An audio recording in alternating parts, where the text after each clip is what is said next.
Hey folks, Dan Frio here of the Rate Update. Today is April 13th, 2021. What happened today? Well, inflation numbers came in a little bit high.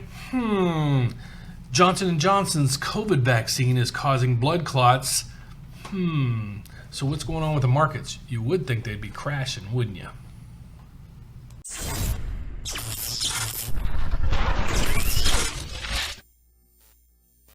Well, you would be wrong. So let's get on to what's going on in the markets today. So the big headlines in all the real estate news is a housing crash. Now guys, just please be careful on this.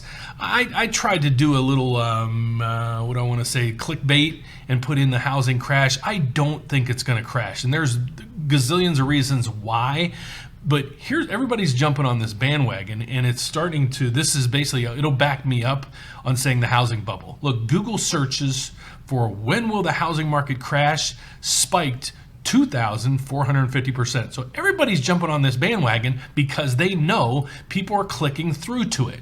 Okay, so you could watch a lot of analysts as well as myself, and I did a specific video on this just about a month ago, and why we should not see a housing crash. I'm not Nostradamus, I don't have a crystal ball, but all the data basically says there is ample demand for homes. We just need homes to go on the market. So if you're struggling on a mortgage, instead of that house getting foreclosed on, you could just sell it. You could probably sell it in 3 days. Okay, so that's what's going on. So be careful with the clickbait. All right, so now let's get on to what's going on in the MBS market. It was a fantastic day. Love it. My concern was that, with the inflation numbers coming in, I'm going to go over that in a minute in the economic calendar, is it came basically, I'll say, in line with the expectations. Yesterday's CPI number was getting everybody a little skittish, and that's why even in my video I said, we had a drop, and you can see that right here. In this red candlesticks, because that was yesterday's chart, and we had a loss. Okay, so guys, why do people follow me? Basically this page right here, it's what's going on with mortgage rates. This number right here represents mortgage-backed securities. It's the bond that trades on Wall Street. This number that we focus on is the price of the bond. Okay, so how bonds work, just bonds 101. When prices go up, what happens? Rates go down. So conversely, when prices go down, rates go up. 39 is a nice handle on the upward momentum. Okay, so let's focus on what's going on in the macros. So we look at the quarterly. What's happened in the last quarter? Well, we saw a huge debacle right here. And then I said, guys, this is overreaction, because when we blew through this Fibonacci level right here, I'm like, there's an overreaction in the market. We stagnated, and now we're having a nice recovery. Okay, so the stimulus package that went out, the COVID vaccines, people getting back to work, summertime hitting, all the other stuff is helping momentum here. So what are we following? What do we think the next week or two is going to bring? Well, I think we're going to be a little bit stagnant from here. We might have a little bit of an upward trend, but not much. And here's why I'm expecting that. Is these levels right here, what's called Fibonacci levels, they're the lines that go straight across. Those are, I'm not going to say they're irrelevant right now, but we blew through those technicals, and they aren't really playing a role right now in my analysis, and well as a lot of other people's predictions. What we're focusing on right now is getting through different resistance levels. 25-day resistance, 50-day resistance, and 100-day resistance. So we see that reflective right here. This is the 25-day, this is the 50-day, and the purple is the 100-day. Okay, we blew poop past this number last week, and I liked it because we kept hitting it and hitting it. That to me represented that is a resistance level, and it's playing to its tune. Okay, and then we started trading above it or closing above it, and that's where you're seeing right here. So what that's telling me is this has now created a bottom for us, and now the 50-day, if you extend this 50-day out, the trend, it goes right to here. Let me erase this and get back to it so I can explain some things to you. So now if you extend this out right here, and I'm going to get rid of the 200-day moving average, and you extend this line out to where it would proceed to go. Hold on, bear with me. I want to be as precise as I can. It should go about like that, okay? So our upward momentum is taking us, I'm going to say, on this trajectory. All right. So what this is telling me, we should have hit the 150 handle. That's the number right here. We're at a 130 or 103.30. We should hit the 150 mark probably in about 3, 4, 5 days. Okay, so that's my expectations. Now that is going to create a ceiling, is my thought. So we should probably start to stagnate right through this area right here. There's nothing that should push rates lower, and there's really nothing that should push rates higher. Okay, so that's my, I'll go out 2 weeks or so. So I see them being a little bit improved, maybe a little bit stagnant.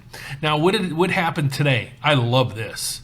Let's take out this anomaly right here, and we had nothing but upward momentum all day long. So that's telling me there's good news and there's nobody hesitating to continue to buy into the strength of this market. Okay, so that's what we see right there. Economic calendar. Today we had consumer price index year over year. Let's look at this. Let's kind of focus in on this a little bit, because these do play a role in what the Fed monitors. Consumer price index year over year, ex food and energy, was expected at 1.6, came in at 1.6. Okay, here's the part that kind of is a little bit When you include food and energy in there, the expectation was a 2.5, and we came in at 2.6. I have no problem with that number, because my hope was we didn't hit a 3 or a 3.5 or a 4, because then you would have saw a completely different story in all of this. Tomorrow we're going to see the import price indexes come out in the morning, and then Federal Chairman Powell is going to speak at 11 o'clock, and he'll give some insight on what the Fed's in basically what their thoughts are right now.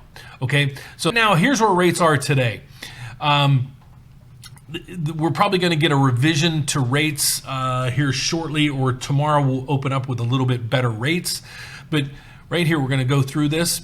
We're going to look at the MBA markets, the 30-year fix, the 15-year fix, 30-year jumbo, 30-year FHA, and 5-year ARM.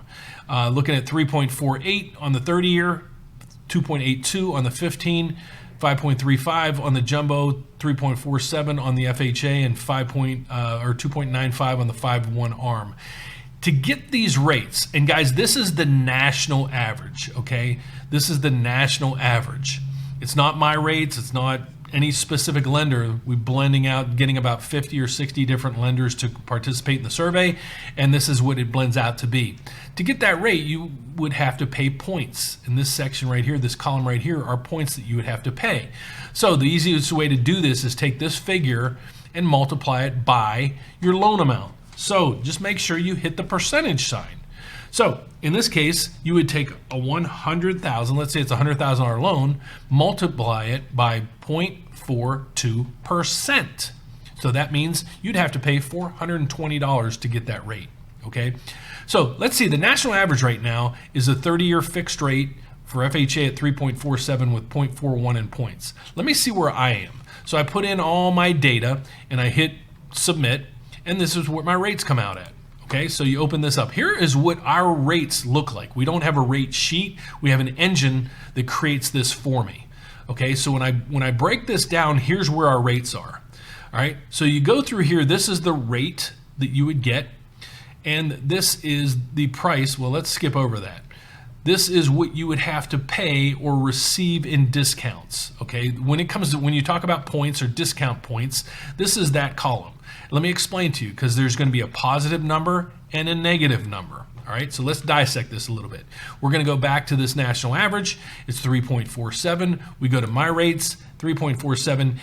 Rates go in the denominations of eighths, so that would actually be 3.5. So 3.5 right now, I would be giving you back 0.21, or in this case, it's a $250,000 loan. I would be giving you a credit back of $534, okay? So 3.5 is giving you a credit of 0.2. If you go to the national average, you're gonna see that the FHA is 3.47, paying 0.41. So I'm giving you 0.2. This is charging you, the national average is charging you 0.4. So that's 0.6 difference. Okay, 0.6, that's a big difference. But here's what I'm going to do for anybody that applies by the end or through the end of April, okay, I'm going to actually give you 0.3 back. Okay, so in this case, you would be, let's look at these numbers. If I'm giving you a 0.3 credit at 3.125, follow with me, it would cost you 0.281 in points. I'm going to give you a credit of 0.3. So it basically washes out that. So you would get 3.125 at no cost to you. Okay, that beats the national average tremendously. All right, so here's how these numbers work. To get this rate, right in this column here, you would have to either pay, if the number is positive, you would have to pay that amount, or if the amount is negative, you would get that back as a credit. Okay, so for example, this is a $250,000 loan. If you wanted 2.375 in rate, I can do that, but it's going to cost you $7,708. Okay, so that's why I say, guys, don't be wowed over the rate. Incorporate all this into your decision. So what I'm going to do for you in the month of April, you have to apply in April and get your loan in and locked. I will give you 0.3 in credits back. Okay, so in this case, you would be at 3.125 at no cost to you. Now let's go down a little deeper. Let's say you want to say, Dan, I want the 3%. Okay, well, you'd have to take 0.3 differential of that. Take 3 off of that, you'd have to pay 0.295 in cost to get the 3% rate. So there's a whole variety of ways you can pick and choose your rate and costs. So again, don't be wowed over the rate alone. Combine the two together. Let's work together and make this make sense for you so you're not being overcharged or you pick the perfect scenario. So let's say, for example, you buy a property and you're like, it's a little condo, we plan on staying there 2, 3, 4 years and then we're going to move out. Why would you pay a ton of money in fees? You're never going to recoup $7,000 in costs. I would say go down here and get it for free because you're going to be there 3, 4 years and move out. So all the money that you just spent, you just burned. So that is it for today, guys. Thanks for watching. All I got to ask you to do is a couple favors for me. Give me a thumbs up. That's all I ask. Hopefully we can get about 200 thumbs up today. That would be a record breaker.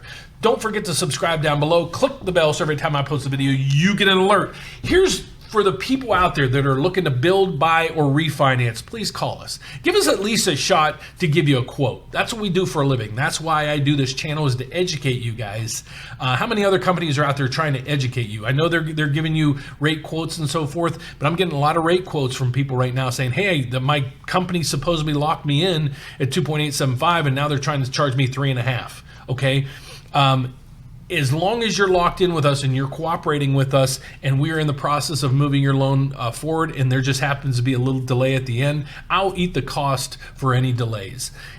Many times, or unfortunately most of the times, it's the consumer part. Don't mean to blame you guys, but it's just getting your paperwork, because a lot of people, I know you're busy, but a lot of people procrastinate as well. So that being said, if you're in a forbearance, all bets off. All I want you to do is call us with your mortgage statement handy, because every servicer is different. I get a lot of quotes. Hey, Dan, is my servicer going to do this? Is my servicer going to put the balance in the back of the loan? Is my servicer going to do this? Guys, if you don't know, you better find out. You better find out, because what will happen is your servicer can, if you don't get back with them, they could just send you next month's statement saying, okay, you need to send in 20 grand and bring your account current. Okay, so that's what we want to avoid. So before you get there, get your head out of the sand and give us a call. So here's the best way to track us down and find out a little bit more about us. Go to YouTube and go to the Rate Update with Dan Frio. You're going to see about 800 different videos, and there should be something there that tickle your fancy.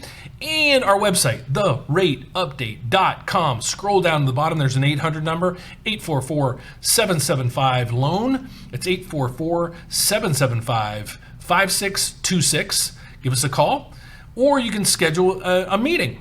So we have a calendar. If you scroll up just a little bit from the bottom, there's a 15, 30, or 60-minute consultation you can apply for. Just click into this button. It'll open my calendar. Find an agreeable day and time for us to talk. We'll either do that via a phone call or a Zoom meeting. Once you click this, set up that appointment. I'll get notified. You'll get notified. You'll get text alerts, email alerts, and phone calls to follow up to make sure our lines don't cross.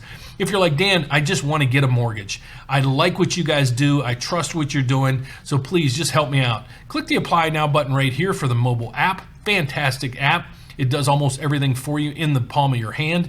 If you're desktop savvy, just hit the Apply Now button right here, and you can complete your full application there.